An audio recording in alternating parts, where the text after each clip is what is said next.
AI is either your company's secret weapon or your secret stalker. You know that helpful AI assistant everyone's raving about?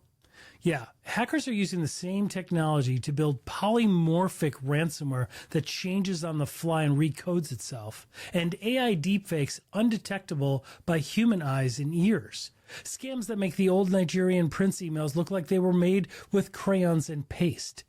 Today we sit down with cybersecurity legend Matt Rosenquist, former Intel exec and now CISO at Mercury Risk, where he coaches global CISOs on how to do cyber and AI the right way. And today we dive into absolutely crazy stories about shadow AI sneaking into your companies, cultures, and lives, and agentic AI, basically Jarvis from Iron Man, but working for the bad guys. This isn't some science fiction movie, it's happening right now. So grab your coffee, lock your doors, and tune in, because if AI doesn't scare the bejesus out of you yet, it's about to. I am your host, David Morrow, and in the studio today is the one and only Matthew Rosenquist, founder of Cybersecurity Insights, CISO at Mercury Risk, former Intel security executive, a strategist, board advisor, and keynote speaker. Matt, welcome to the studio again. Thank you, sir, for joining us. Always a pleasure. Looking forward to our discussion today. I always enjoy speaking with you, always learn something. You don't hold anything back, and that's what I think everybody appreciates. Well, let's see how many people I can make mad today. Yes. And social media doesn't help that at all. So let's talk, I don't know if you've heard, but there's a thing called AI out there. And let me just break it to you. It's kind of a big deal. So there's machine learning involved, lots of blinking lights, lots of data centers. And a lot of organizations have employees that are engaging in it without visibility really into it. And there's, the development of the use of it through agentic AI, where they're creating automations and bots, but they're not configured right, really raising a lot of risk that traditional cybersecurity teams are really struggling to get their heads wrapped around it. What insight do you have? What are you seeing? What is the industry seeing? Well, this is a sector of the industry, and it absolutely is a disruptive technology, but it's really beneficial, right? We see a lot of companies going towards it. You see it in everybody's marketing, although that'll pull back a little bit. But because it is such a benefit to companies and to organizations, they're moving fast towards it, right? It's a competitive advantage. If you can get there first, it's a competitive advantage if you can reduce your or extend out a solution or a service before your competitors. So there is a rush to embrace and implement these suites of technologies that continue to evolve. So given that environment, sadly, cybersecurity tends to take a distant back seat, right? Second, third, fourth row, way back in the, And so we often aren't considered. And we go back to the first axiom of cybersecurity, right? It's not relevant until it fails. Well, if you're rushing so fast to implement this, you're only looking for the good things. And only when a catastrophic failure happens, then that gives you enough pause to go, yeah, I forgot about those things of security and privacy and safety. What can we slap on top of this to make it perfectly secure, private, and safe, right? Isn't there just some code or a person or little black box that we can do? And we get back into that cycle of misunderstanding and great expectations with not enough investment or time. And this becomes the normal world of cybersecurity. First, there's a lot of hype, right? Every product, every platform, every SaaS program, everything that has even been around for several years now has an AI component to it. It's more of a marketing spin than anything else, it seems. But they are leveraging machine learning. But one thing that really I don't think a lot of business leaders have a good handle on is the fact that the users are without a clear policy, without prompt training, without controlled access to it, right? They're DIYing it. They're, you have different departments using different forms of AI, and the security team has no visibility into it generally. Is that a real thing? I mean, is that what we're seeing? Yeah, absolutely. That's So this scary, particular isn't that? it is, right? We go Yeah, back to the days of shadow IT where people were right. bringing in their own devices, setting up their own wireless networks. We had that all over the Exactly. I place. You need to remember go that. track them down. Yeah. And, there becomes, unfortunately, a lot of holes in the traditional security controls you have in place because you're not anticipating that. So we're seeing that with AI systems. These systems, you don't have to go out and buy a big appliance and you don't have to invest millions of dollars or have a big server under your desk, right? You can go out and use ChatGPT or any other AI Yeah. tool that you want. And I'm there are envisioning. thousands of them. Yeah, I'm envisioning, Mrs. Buttermaker using a pro version, a consumer grade pro version of ChatGPT. Someone else is using Claude, someone else is using Perplexity, someone else Mhm. is using Copilot, right? And they're all over the place. Yeah, and you don't know what information is going in. You don't know how they're connecting them. And unfortunately, that's the tip of the iceberg, right? That's what we can see and what we typically talk about in the beginning. We don't know if your, HR department is accidentally putting information into a SaaS AI tool and now that's exposed. That absolutely is a risk. It probably isn't the biggest risk. It's the one that will get people's attention at first, but there are so many risks under the top of the iceberg of what we can see. So it's not just the end users that need to be aware of this. It's also the developers, it's the integrators, it's the infrastructure people and cybersecurity, right? And for cybersecurity, and we use AI tools as well, so we can also be part of the problem, but we do need to understand what's out there. And if you don't set guidance, you don't set a path and guardrails, people will go everywhere because without guardrails, we're all, singing and dancing in the park anywhere we want to. So we don't stay on the path. Let me ask you this. Do traditional detection platforms do they have visibility into it? Like, are some of the some of the LLMs that are out there that are being used, do they provide logs that like a SIM could adjust? So mileage varies. Different tools That's right. typically can have some hint of access. So, for example, your endpoint might be able to see if you're going out to a site or if it's installed something. Your network filters might be able to see if you're going to a particular URL, right? Sure. Things of that sort. Your web application firewall might see if you're logging in, right? But you don't have the depth of information that you need. And so it's very, very limited, right? You might be able to detect, hey, someone went out to ChatGPT, but you Right. can't tell what they put into it, Right. right? We can't Another tell one may be able what to they're see, prompting.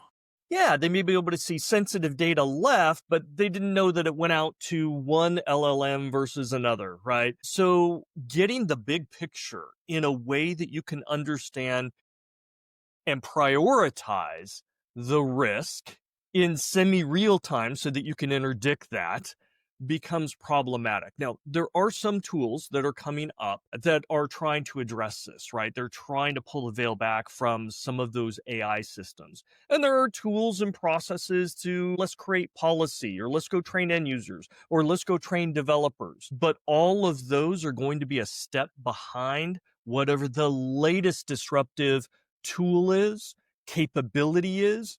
We're still trying to get around the chat GPT and perplexity, right? The LLMs, while agentic AI is already rushing forward. So we will Right. always be a step behind the latest. And that means there's a window of opportunity and risk that is inherent to the game that we're playing. So for listeners that might not know the difference between generative AI and agentic AI and some of the risks that agentic AI poses, can you walk us through that?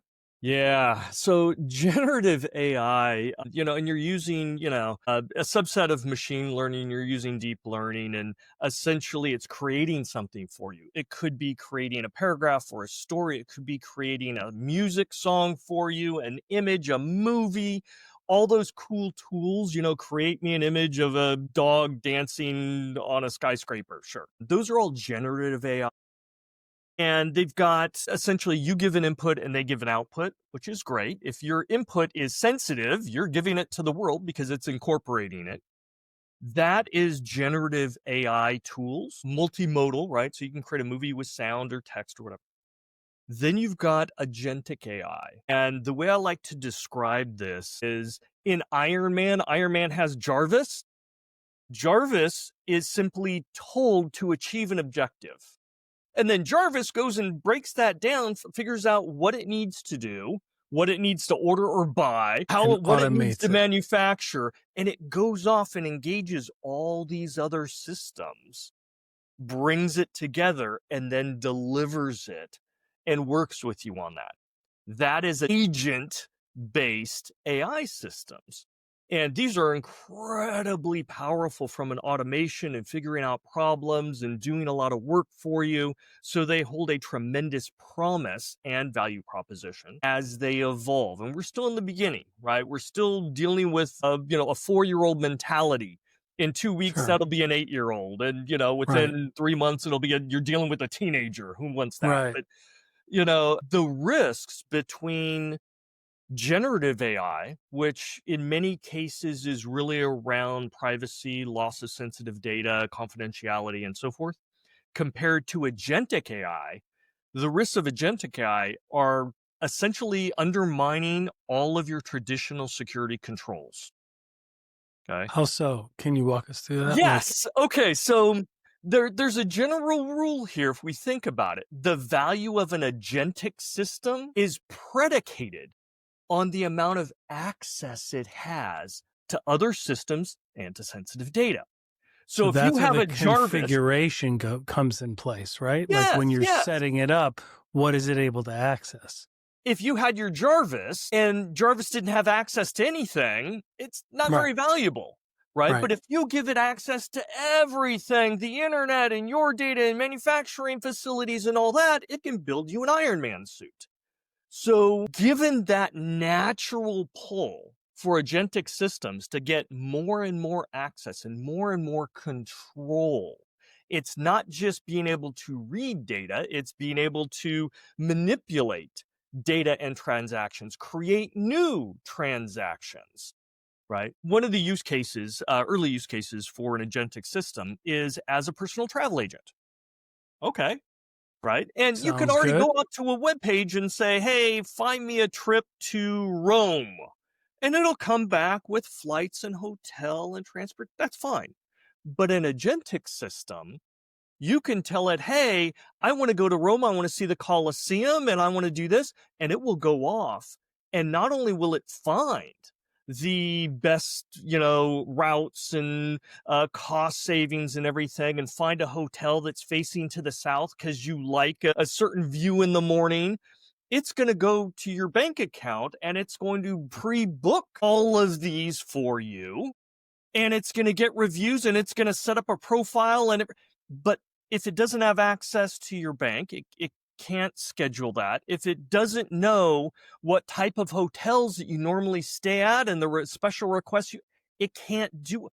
So again, to be the most valuable, you're absolutely going to want your Jarvis to have access to all your previous trips, to all your work documents and who you're going to meet and your bank accounts and all these other And your things. calendar and Yes, all of that. documents and What bad presentations and things could happen? Right? This is my agent. Of course it's secure. Why would they design something not secure? why Because would they're they? trying to get it to market as fast as possible. Right. So in doing that, that undermines everything. It would be typical in that situation to go, hey, Jarvis is requesting access to your PC and all your files. So it can coordinate. Oh, well, sure. Well, it needs access to your network and the internet and your bank accounts and well, of course. And you're not even thinking about it, but now you've undermined all of your security. The Sure, normal because tools right we have there, should are an undermined. attacker, right, because should an attacker get in and gain access to that agent, they Yeah, now have access to everything. they now have not only access, but authority because you've Right. granted them authority. They don't have to hack anything, right? They just hack the one system and they're in. And now you've already given this one system authorization to do all these things and to act on your behalf and to speak and communicate on your behalf. So are we seeing that occur now with threat actors? I believe we We have. are we are seeing threat actors drooling and Yeah. waiting for these tools to come into play. And so when you look at specific vendors who are trying to enact this, some of them are holding back a little bit, right? We see it with Microsoft, we see it with Apple. They're releasing some of these agents. Apple actually in its recent announcement kind of held back quite a bit in regards to I AI saw that. because they do want to be able to provide that capability, but they realize there comes with it equitable risk. And, Apple's well known for its privacy and other things, trying to protect, its users kind of in a walled garden. That's great. Opening up something like this without proper forethought can undermine all of that. So there's that natural tension. We want to move forward super fast and give the best experience and awesome capabilities to our customers, but at the same time, it comes with a lot of risks that we don't even necessarily understand yet. Yeah, because depending on what the agentic bot or platform is going to be able to do, just you can just imagine the risk that we're giving away, because should somebody Mhm. unauthorized get access, it like no alarms or no alerts are going to be set off to the security teams, because they assume it's you, right? And you've already pre-approved all of these actions in order to make it effective and useful and have a great user experience. And if you don't, as a security team, set down those guardrails to say, okay, you can have an agentic system, but only give it access here, here, and here, and allow us to configure alerts, allow us to get telemetry from it. Maybe we can detect if it gets taken over, right? And let's also develop a crisis response plan, because if it takes over the personality and access of our CEO, that's kind of a big problem. We need to jump on that quick, right? And so there's a lot of things that security wants. We want access to telemetry. We want to put certain limitations. We want to vet, right? Don't just install an agentic system from anywhere, some .ru web page, right? Don't do that, right? Let's set some guidelines. There's a lot of things that security wants. And right now they're like, yeah, we'll get to you. Right now we're trying to build functionality. We'll get to you in Right. a while. First, let's Yeah. make it work. And then we'll circle back around with you. And that's obviously not very productive, especially when something breaks. Are you seeing the maturity of just a regular, let's say a manufacturing organization, mid-size, right? Are you seeing the maturity of that begin with generative use of AI, and then they see its potential, they get used to using it, and then they want to design certain, certain agents? Or are you seeing groups going straight for seeking out agents and development of that in the market? For AI, a lot of it is marketing, right? Mm, And like any industry, you want to pick a couple of really awesome proof points to be able to show the value and the potential. So, and we saw that in AI, right? ChatGPT was that one moment where, hey, we can make a publicly available tool and it can blow people's minds, right? Great. And they released ChatGPT at a loss every single day, this massive right. loss. But the adoption was faster, 100 times faster than Facebook and everything else. So we see in agentic the same thing. We're seeing certain use cases that are bubbling up, and the AI teams are thinking about it. Hey, will this be a moment that people will look back on and go, we have to have that? Or will this just be, it's a narrow case. Let's not go with the little opportunity. Let's find a showcase use and then drive towards that. So we're seeing a few of them that are bubbling up. And we've got innovative companies that are then focusing on typically one or two use cases in the AI space and are trying to get traction on those. And they want that Are chat those in like GPT the moment. customer service, you know, type In some, bots? well, Are you seeing on like what are you seeing? so for GPT, generative AI, or are you talking No, agent? for agentic, like the ones that are bubbling up, the ones that it seems like there's key demand for. Yeah. So right now, what we're seeing specific use cases where certain functionality can be automated.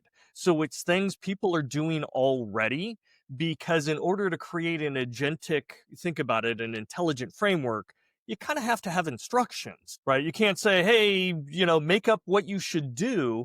You actually need to train it. So in order for that, you need the training data, which means you need policies and procedures, and this is what you do in these kinds of situations. So that has to become the training data. So right now, what we see is we see use cases being developed to automate variable, work, right? It's not just pulling a hammer, right? This is all I do. There's some thought or decisions that have to be made, and automating that to where you can do it at scale 24/7, and it's not necessarily going to make or break your business because it's new technology. But we want to start automating things to reduce the workload, increase capacity, ensure consistency over time and geographies. That's where you're starting to see some of them.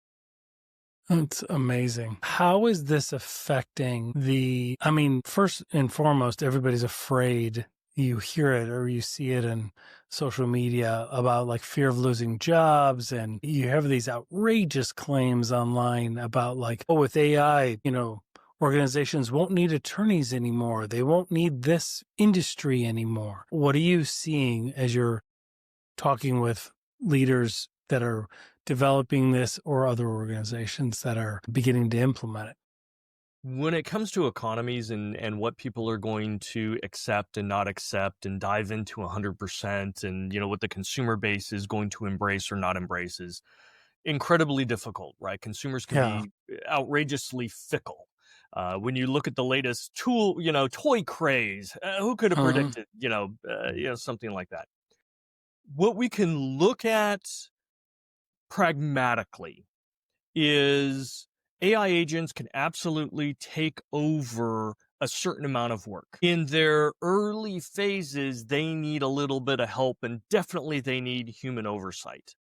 But as time goes on, these systems become more consistent and they become more More capable. accurate. Yeah. Yeah, more capable, more accurate, more effective, and the need to have oversight is going to start to wane. Now, is that going to change what we do and how we do it during the day? Absolutely.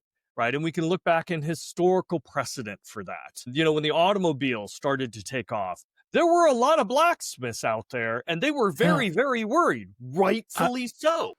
I use that analogy all the time and while it might have damaged the horse and buggy industry, Destroyed it. Not damaged. It obliterated it. Absolutely. it did, but it created a exponentially larger industry, right? By far. Right? And Oil, gas, refineries, logistics, automobile, like transportation, all and of it, all of these right? things. All of it. So, So that's it's probably what we're looking at. We're looking at a long-term massive net gain. And we see that, with the introduction of the automobile or electricity or things of that sort, steam engine, right? Yes, horse farms kind of went away once we had the steam engine, but look right. how society progressed. Yeah. Your plain old telephone system and the operators there, right? That you used to have to call or contact. Hey, I'd like to make a collect call, right? And all those people who used to put in phone booths or repair them. Today's telecommunications, internet, right? It got rid of a lot of those jobs. And yet, look at the telecommunications industry. So, Yeah. should we be concerned short term? Yeah, there's going to be pain. This is about change. With change and disruption, it can be painful. It's the way it is. Sure. Those who adapt and learn those new skills are going to be the ones that are needed. So from the 10,000 foot level, I'm not worried about that. I'm not. And we even see that in the cybersecurity space. People are concerned, oh, I don't need any first level technical SOC, personnel because I'm Right. going to have an AI do it. Well, not really, right? Don't go Yeah. off and hand out the pink slips yet. Yes, you'll be able to scale, but those AI systems, when they do find something, will then escalate it to what you call second level, which really just means your first level is now going to be elevated and trained to be second level for all of these alerts that are going to come in and be prepared for them. So, there's a lot more work than you anticipate. So how And does so, that affect leadership in cybersecurity? When we think of CISO transformation, how is the role of the CISO evolving in light of this? oh, see, that's a big question, right? There's lots of things going on in cybersecurity because the expectations of cybersecurity are going up. Whether it's with the consumers, apparently consumers don't like their data breached or their Who systems knew? compromised. Yeah, little Right. things like that, right? Yeah. You've got regulators, right? We've got more regulations that are coming in, which means you've got auditors, and the expectations of auditors aren't so easy anymore. Showing them a paper copy of your security policy doesn't fly anymore. At least it shouldn't, right? And you've got your fellow C-suite. Security incurs a cost. It's not only dollars, but it's also time for training to their employees and limitations on what they can do. And you've got CISOs and boards that are now being brought in saying cybersecurity is important. You really need to oversee this. There's liability, there's regulatory compliance. It's a huge cost. Who knew it was going to be such a huge cost? And it keeps going up every year. We don't know why. So the expectations go up. And that creates massive problems. And we're seeing a moment, we see it down the road, right? It's this cliff. And we have to bridge that because we have to move away from only focusing on regulatory compliance and a little bit of risk management. We have to actually transform from that technical risk to actually being a business contributor. For the amount of money, time, effort, and friction that we introduce into the environment, right? We have to elevate our game. We have to contribute to make the organization a competitive advantage. We have to Right. contribute and enable revenue and things of that sort, market share, new initiatives. We can't be the office of no. We can't only focus on the technical aspects. And we can't be using fear to get that next budget cycle because it's just not going to work. That's brilliant because it first of all, fear, uncertainty, and doubt doesn't drive behavior, right? Like it creates an anxiety, but being able to communicate with them in business terms, being able to explain, if not ROI, at least ROM, like at least, return on mitigation, which has a positive effect on a P&L, and being able to tie some of the metrics to actual business outcome. I mean, Absolutely. that to me seems, it's like anything else, being able to translate it in understandable terms matters, right? Yeah. And we have to, as part of that transformation, we do have to communicate. That's foundational, right? But we have to take it even a step further. We have to start cooperating and working with those profit centers, right? How can cybersecurity help your marketing, help your sales, reach out to your customers? How can we, potentially build in security features that are a competitive advantage to your competitors? Let's increase your share of market. Let's make sure your margins are nice and thick. Right, nice and comfy. Let's keep those average selling prices up. What kind of ancillary or tangential services can we add on? Can we use, and we Right. see this now, we see smart companies using cybersecurity to move people from a freemium model up Exactly. to the next tier, that Right. paid model, that Because, first paid right. model, right? Hey, that's Yep. bringing in money. That Right. makes the difference. That makes a huge difference. And if CISOs don't embrace that transformation, if they don't adapt, right, while still asking, hey, I want a 20 to 25% budget increase every year, right? You're not adding the value you need to be, and you will wither and die. Yeah. So you either adapt or you're gone. And that's the cliff that we see. Cybersecurity cannot adapt and be a business enabler and contributor.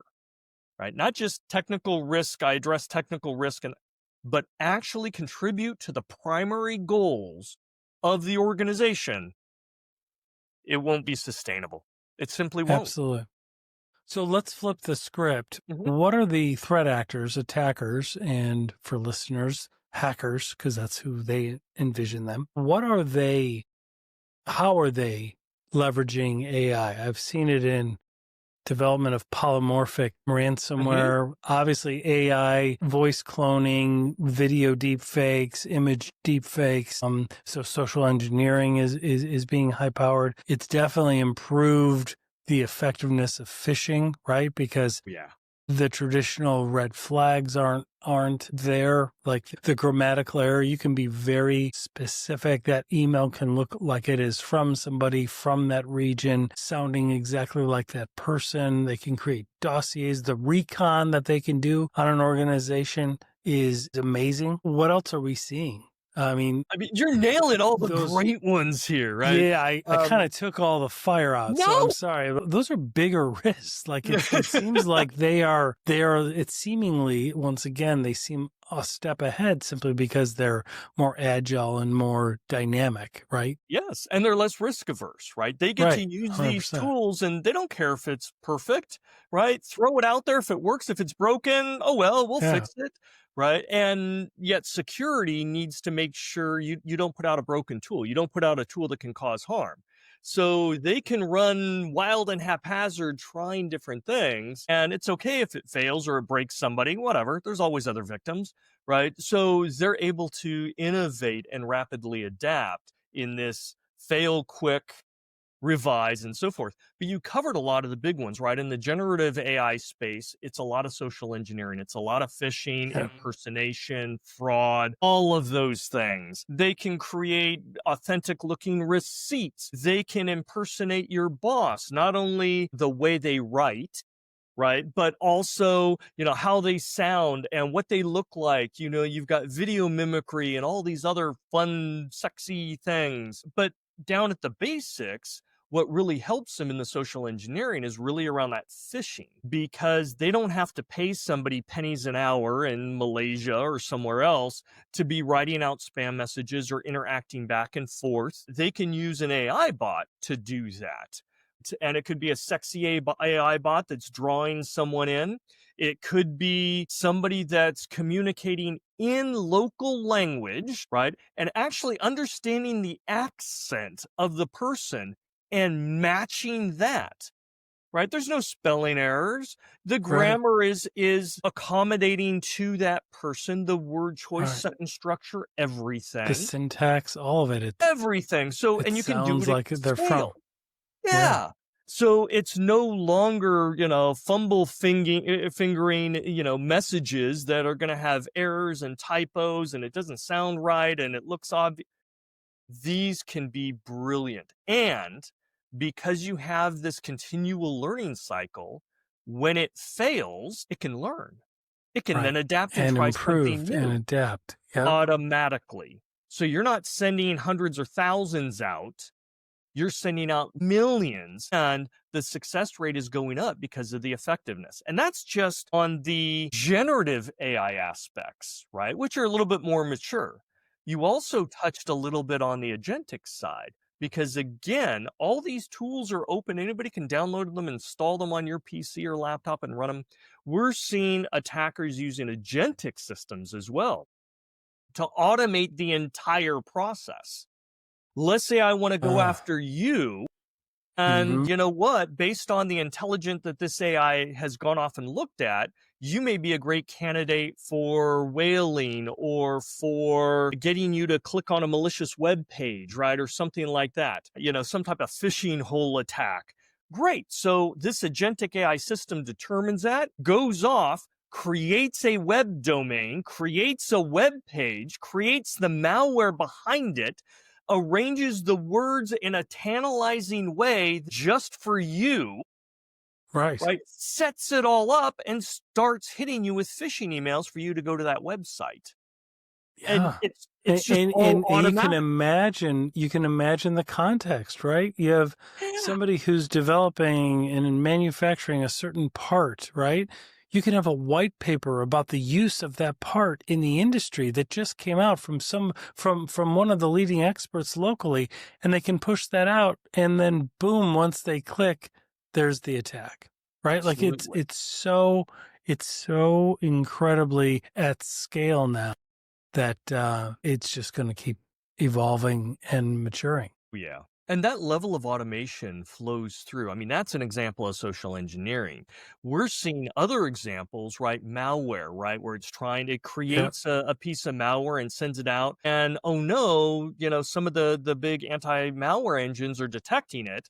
It realizes that, and this is the AI system, right? It realizes that. So it goes back, rejiggers it and reconfigures it and So it submits it. doesn't Okay, it detect it. goes through. Now I'm going to keep monitoring and I'm going to keep adapting at speed automatically. Yeah. Right. So your attacker is sleeping like a baby while all these agents are running, doing all of these things.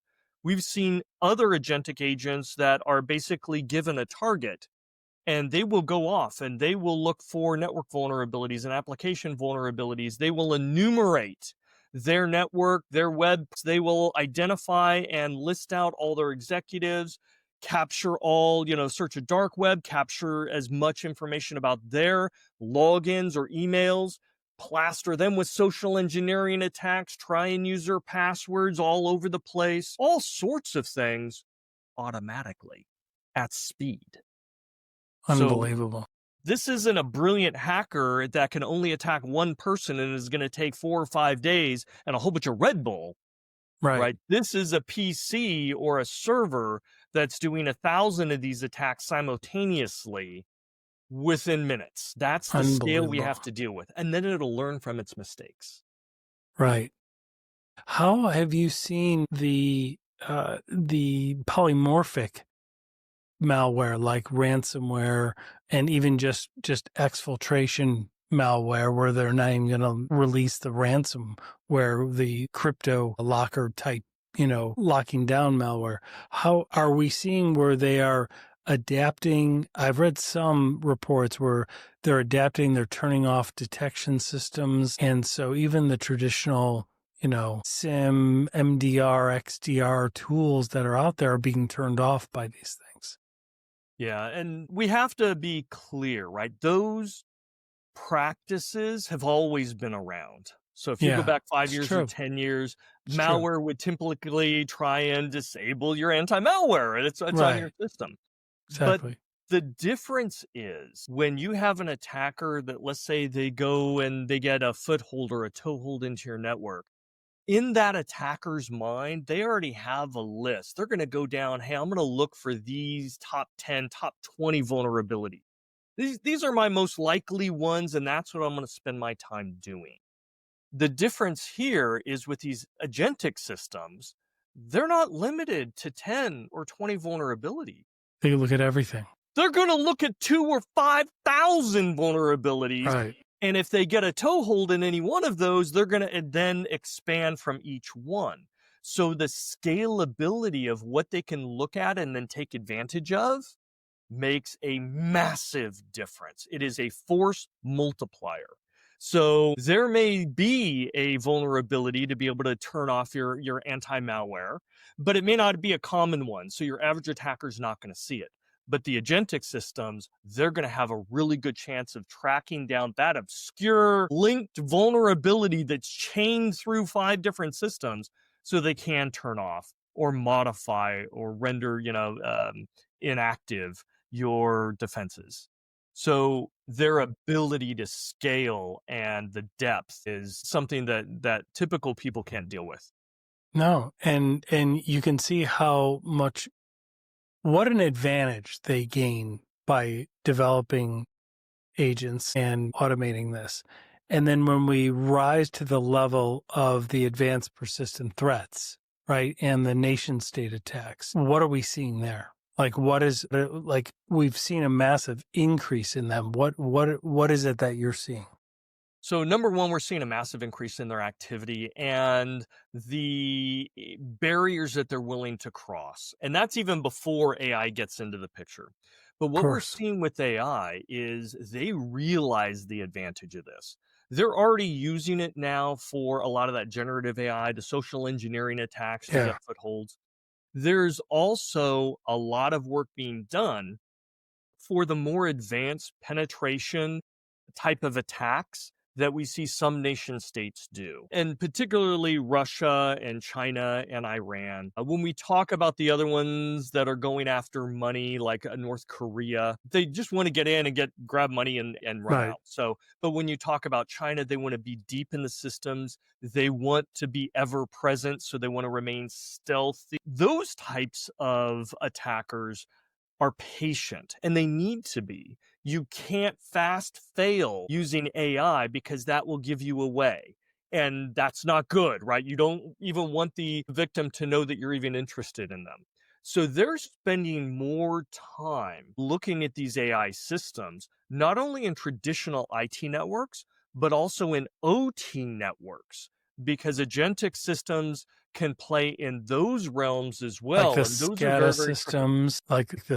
systems, and things like Yeah. that, like on the manufacturing floor, things like that, right? Yeah. So think telecommunications, the backbones of Mm-hmm. telecommunications. Think of energy systems. Think of what your nuclear power plant is running on. Think of the systems in a manufacturing line or in a dock that are controlling Right. cranes or trains, right? All of those systems are OT environment, SCADA systems, and so forth. And they tend to focus in sectors that are part of critical infrastructure. They're in other sectors as well, but they are the underpinnings of a lot of our critical infrastructure. And this is, one of the places that these nation states, aggressive nation states, want to infect, want to be able to conduct operations, whether it's gathering data or at some point being able to turn something off, right? Corrupt something, take something out. Whether it's your financial system, your healthcare system, your transportation system, we're going to ground all planes, or we're going to stop all Yeah. shipments, Right. right? Well, we're going to take out the entire GPS navigational system for ships. Okay, so we can't ship food in, we can't push our Right. product. That's going to hit our economy, our foods. All So of that. when you look at what these strategic thinking, highly capable, infinite funded organizations are trying to achieve, yeah, AI, especially agentic stuff, this is very powerful. But for most of them, they want to be a little bit more cautious. They want to test it, they want to validate it, and they're absolutely going to use it. And they're working and investing in it because they see the benefits. Unbelievable. What is a small mid-sized organization? What are the top things in your experience that they should be doing today? One, I mean, we talked about it I early. know the answer is probably not very sexy. Like You're right, it obviously isn't. obviously the basics and probably everything that we've been saying for 10 years. It's like the same thing, right? Like have You're right. visibility, have detection eventually, right? So that you can see what is happening because a lot of them don't even have that. Yeah. And they don't have incident response plans. They haven't run tabletop exercises. So they're not prepared for the day of when it happens. It's like those to me always bubble to the top. Yeah, it comes back to the basics, as you've said, right? You do need visibility. You do need to set down some guardrails, right? Which means you also need to be proactively involved. And that's one of the things that I talk with my clients about, especially the CISO. You need to be proactively involved with what every organization in your company is doing with AI or any disruptive technology, right? You shouldn't be the one they're keeping out of that room. They Right. should be embracing you, which means you have to partner with them. You can't go in and Right. just say, no, no, no, no. You need to go in with the mentality of going, hey, that's awesome. I see the benefits of it. Let's figure out how we can do that securely so this doesn't bite you, right? Yep. Let's add on top of that and see if we can make this a competitive advantage, right? What can I Right. do to help? If you're seen as a facilitator and a highly motivated person for their success, they're going to embrace you. And if they embrace you, now you know the projects, right? Then you can understand, okay, what are the risks? And you can build a plan with them to say, we've got some risks here. Do we want to accept those for a little while and then maybe put some controls? Let's plan for that. Do you want to not have those risks, we can plan for that. What works for your business and what are you willing to accept as a legacy risk? I'm not going to accept the risk. I'm going to communicate and educate you. This is your product. This is your profit line. So, and I'm going to tell the CEO, yeah, we've discussed the risk. They know it. They accept it. So, I'm going to help you accept whatever risk you need and mitigate whatever risk you don't. I'm here to help you. If you want to accept it all, great. Let me document that. Let me communicate to the CEO and board that you're okay with this. They may be okay with it too. They represent the shareholders, good to go. Right? Yeah. I mean, it seems to me that it is like no other. I mean, it seems to me that it is like traditional risk management. It is like the essential making of an internal business case. And frankly, that is something that CISOs ideally should have been doing all over the place. Yes. Like they even should have before been they were doing that a called long time CISOs. ago, right? Like they Yes. should have been doing this before, right? They should Yeah. have, but again, we have a little ugly problem that we never want to talk about in our industry. The vast majority of people in the CISO space are technologists. They grew up as a technologist, so they see the problem as a technology problem. And this is part of that chasm we talked about, this cliff that's coming, because Yes. if you only see it as a technology problem, you're already communicating and conveying, whether you're intending to or not, cybersecurity is fixable. And if Right. people believe that, that means I'm going to invest in you once and not invest in you again. They're going to be thinking, hey, cybersecurity, it's technology. You're the person. It's not my problem. It's your problem. You go fix it. Right. So you'll have no support from any of the other C-suites. They don't want you involved. Just go fix a problem. It's technology. Just, I don't Right. need to be informed. My people don't need to be involved. Right. You get this misconception from the executives, from the CEO and board, and they then struggle to understand, how do we balance the risks and the costs and the friction, and stop talking to us, by the way, about technology. We're Right. business leaders.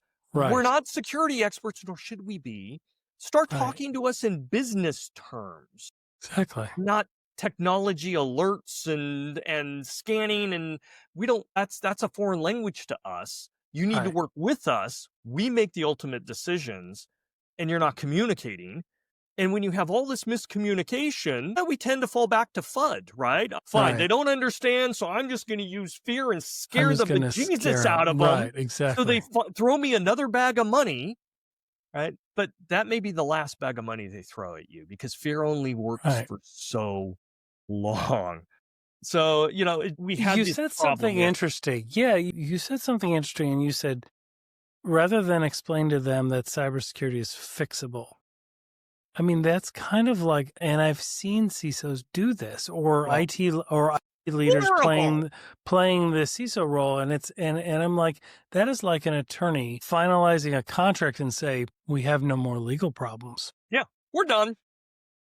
Go ahead and do that. I'm like, that is not the role of an attorney. Like, it is an ongoing process eternally. Like, there will always be problems, but we've won this battle. Like, this battle is resolved. Now we're going to address other ones, right? It's always going to be an ongoing thing. And I see cybersecurity very, very similar to that. Like, there's It is. always look at how fast it's, I mean, look at how much it's evolving every single year. And yet we have a vast majority of CISOs who are not talking in those terms, who are Because not they come from the technology space They and they come are from an engineering communicating in background. terms of, right. Yeah. Yes. And I'm not only blaming them, right? And I'm No, it's part of that human community, right? nature. It's human nature. But it's Yeah. also the media, right? Oh When yeah, they 100%. report on an issue, they report on the technical issue. It was hacked, right? They're Right. not saying, hey, it was a behavioral or a process issue. They're not, going down into the relevance. It's always a That's not going to technical get issue. clicks. Like Right, that's not going to get right. It clicks was on a weak their password. story, right? Yeah. Oh, you need MFA. And all the Right. security vendors, they do the same thing. Why? Right. Because it benefits them. If it's a Yeah. fixable solution and we're the fix, we're going to make a lot of money. So I'm Right. going to phrase the problem as it is fixable. And of course, we're the solution, write us a check. So the entire industry has looked at this and communicates this in a way that undermines our longevity in being able to continually manage it. And as you said, there's always something that comes up, and people don't have the background knowledge or the common sense to recognize it.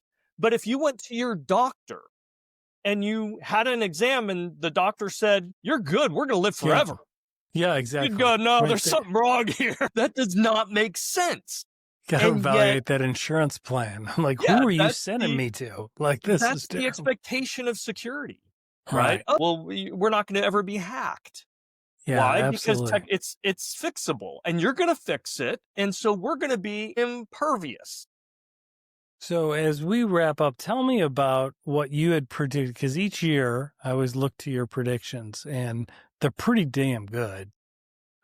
How are your predictions, filtering out from 2025, the ones that you made in I've late got to go back and 2024? look. Actually, you and I should sit down and go through them and We be should. brutal as always, right? For the 2020s. I know I talked about the rise of nation states, and wow, Yeah. have we seen that? If anything, Yep. I You were may have spot on. underestimated that. Yeah.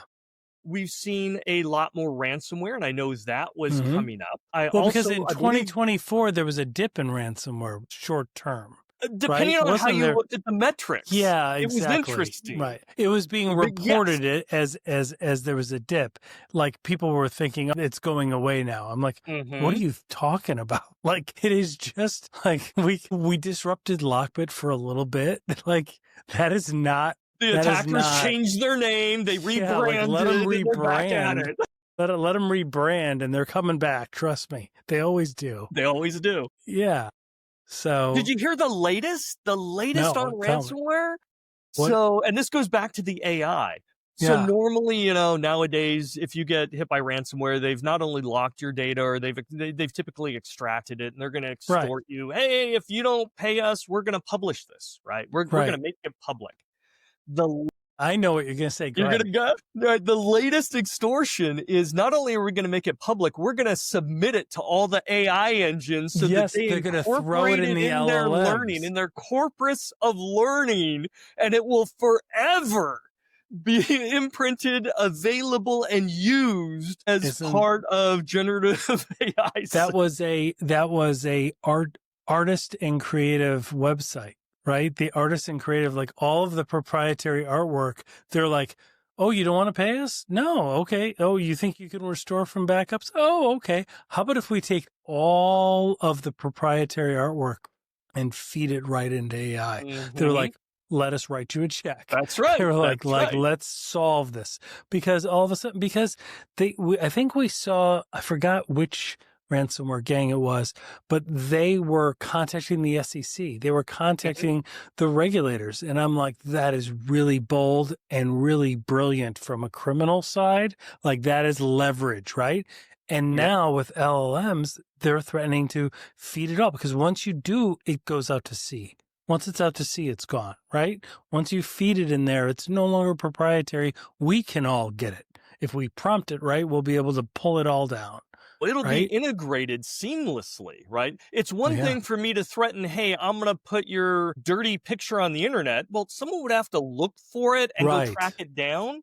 Whereas Yeah. if I integrate it into the knowledge set of common tools, all of them are going to leverage that all the time because it's part of that corpus of knowledge. Oh So my it's God. basically saying, I'm going to not only put it out on the internet, ha ha ha, I'm going to make it available and integrated into these massively used tools. Right.